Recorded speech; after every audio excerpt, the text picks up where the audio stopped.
Yoshligimda ayam bilan ustuvor qilgani borsam, sotuvchilarda fishkasi bo'lardi. Turkiya deb berdi, bilasizmi? Luboy ayollar dushaydigan gap Turkiya. Ayollarga farqi yo'q emas. Turkiyani eshitgandan keyin vulkanizatsiyadan ham bera oladi kiyimni. Uka, mana mana shu Turkiya. Bu Turkiya emas. Siz nimaga Turkiya emas?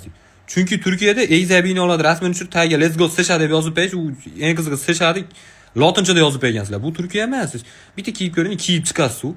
Sizga katta haligi. Voy, opa, tushganini ko'ring. Kiyov bola bo'lib qoldi, o'lis qarang ya. Pulni opa to'lashini biladi. Ko'ring ya, qanday tushadi. U 1-2 razmer katta bo'lsa ham mayli. Umrimni oxirigacha u darajada katta olib ketishimni ishonmayman-da, men tushunyapsizlar?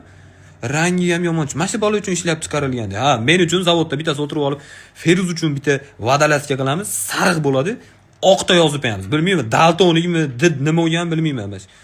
Ko'chadan topib olgan didini, tushunyapsizlar? Patinkalar razmerini aytmasa ham bo'ladi. 38 ba'zida katta, ba'zida kichkina kelib qoladi. Bilmayman, ular razmerni ob-havoga qarab ham 38-40 ta tuyuladi deb.